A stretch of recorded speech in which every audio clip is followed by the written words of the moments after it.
This is my 1998 Mark 8 LSC, and after dealing with a throttle cable under the dash to control the heater blend door, I decided it was time to replace the heater blend door actuator.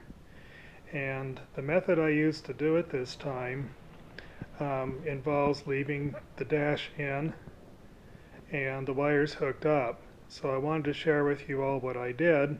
Maybe it'll make your job a little bit easier. So to begin with, the very first thing I did was to remove the seats. Not too hard to do. You just have to kind of position them fore and aft to take off the hardware, and then it's not so bad. And after I did that, then I disconnected the battery. Next, after that, I removed the console, and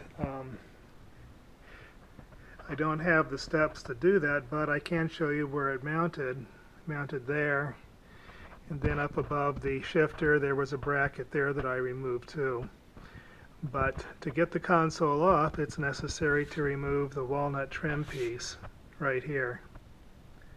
It has two screws or bolts that hold it in through those plastic tabs, which necessitates taking out this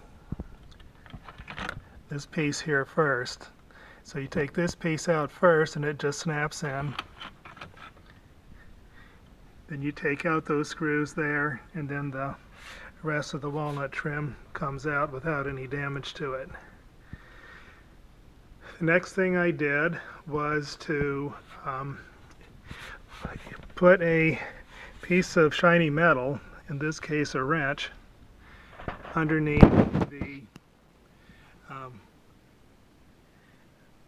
this bottom bracket here on the dash assembly. You can see that bracket of metal there that kind of has the two slotted holes in it, and you can see that I used a combination wrench underneath it. After you detach the dash, the whole weight of it will balance on that point, and it makes it so much easier to slide that out instead of trying to drag it across the carpet.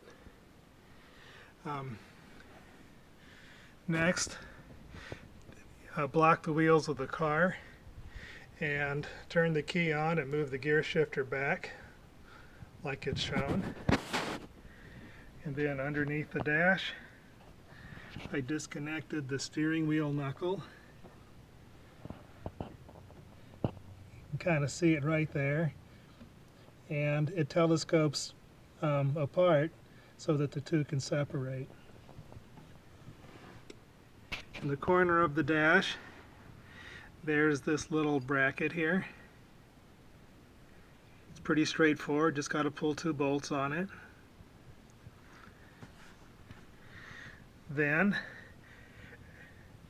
there's a nut here, and after you take out this windshield wiper timer from the dash, buried in the wire harness in there, there is another nut.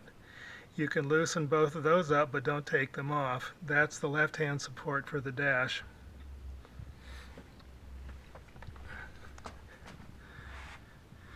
Next,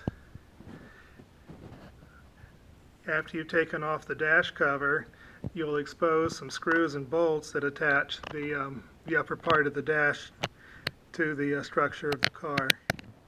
So you take those off. Now, I almost cracked the windshield because when the bolt let loose, the handle swung up and it hit the glass. Fortunately, it didn't do any damage, but just beware. I don't have any fancy editing hardware or software for my phone, so just bear with me while I move to the other side.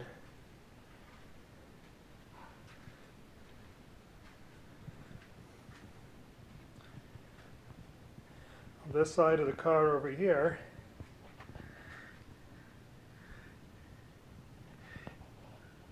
I removed the nut from that stud, and I just, after removing the glove box, as shown here, I just grabbed a hold of the dash and it slid out super easy on the that wrench that I have underneath the center bracket there.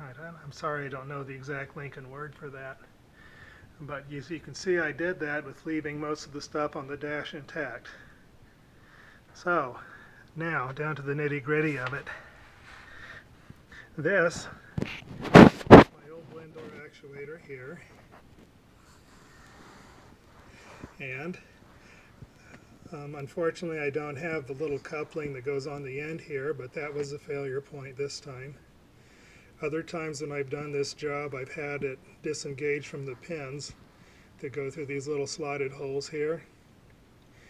And if you get the kind that is not on the backing plate, there's a possibility it may not fit up. This one that I have in the car now I got from Rock Auto. This is the model number, or the part number that I used. I'll leave it there just for a moment in case you all want to pause this and mark it down.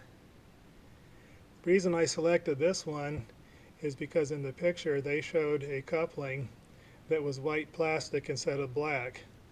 And I have no idea whether the chemistry of that plastic is any different, but I decided to go with that because of all the black ones that I've had that have cracked. So when I got it, I found that the coupling was actually glued onto that little white shaft there. But just for some added insurance, I used this 032 Inconel safety wire, and I made a double loop around it and made it real tight so that it would reinforce it a little bit. The other thing that I found too is that the split pins that go in here, they didn't really go all the way in on my new actuator, so I put sheet metal screws in them to help keep them apart so it wouldn't slide off. Let me try to show you what I mean by that. Here we go up under the dash. And for you guys that have done this before, this will probably look kind of familiar. But in there you can see the side of the blend door actuator. Sorry about the focus. Need to get a new phone. But you can see what I mean by the little sheet metal screw in the end of the pin. And that's basically what I did for that. Let me try to get another angle on it. Maybe it would be better if I went underneath.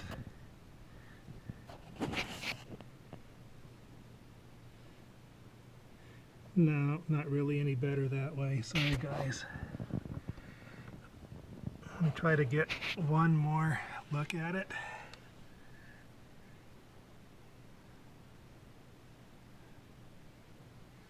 Yeah, there it is.